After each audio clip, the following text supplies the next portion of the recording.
अजितदादांच्या निधनाला आज 2 महिने पूर्ण झाले। त्यानिमित्ताने उपमुख्यमंत्री सुनेत्रा पवार यांनी सोशल मीडियावर पोस्ट करत अजित पवार यांच्या आठवणींना उजाळा दिलेला आहे। त्यांनी आपल्या पोस्टमध्ये नेमकं काय म्हटलंय आपण पाहूयात।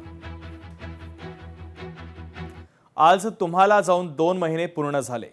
काळ पुढे सरकतोय, पण मन अजूनही तुमच्याच आठवणींमध्ये गुंतून राहिलंय। प्रत्येक क्षणी तुमची उणीव प्रकर्षाने जाणवते आणि त्याच वेळी दैनंदिन सामाजिक राजकीय कामकाजात तुमचं अस्तित्व देखील जाणवत राहतं।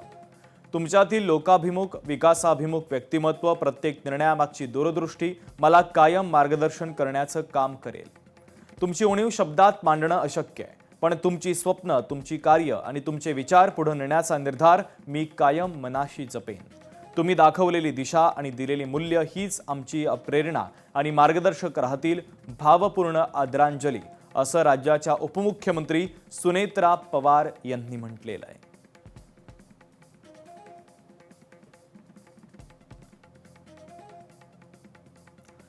पुढची महत्त्वाची बातमी आपण पाहूयात। रोहिणी खडसे यांनी रुपाली चाकणकरांच्या राजीनाम्यासंदर्भात सोशल मीडियावर एक महत्त्वाची प्रतिक्रिया दिली आहे। वैयक्तिक कारणांपासून सुरू झालेला माज 2 ओळींच्या राजीनाम्यावर उतरला, अशा शब्दात रोहिणी खडसे यांनी चाकणकरांच्या राजीनाम्यावर महत्त्वाची प्रतिक्रिया दिली आहे।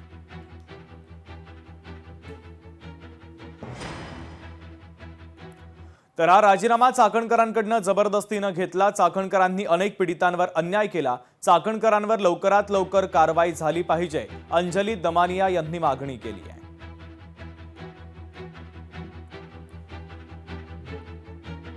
महिला प्रदेश अध्यक्ष पदावरनं आता शेवटी राजीनामा झाला।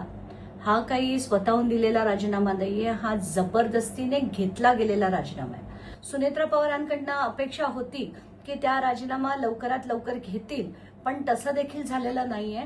त्यामुळे आता राष्ट्रवादीला खूपशी महाराष्ट्राला उत्तरं देणं गरजेचं आहे। ही सुरुवात आहे। आता त्यांच्यावर FIR झाला पाहिजे, त्यांच्यावर त्याची कारवाई झाली पाहिजे, कारण त्यांनी अनेक पीडितांना त्रास दिला, अनेक लोकांना त्रास दिला, पत्रकारांना धमकवलं, या सगळ्या गोष्टी बाहेर आल्यात। त्यामुळे यांच्यावर कारवाई नक्कीच झाली पाहिजे। लोकशाही मराठी ऐका, पहा, जागरूक रहा।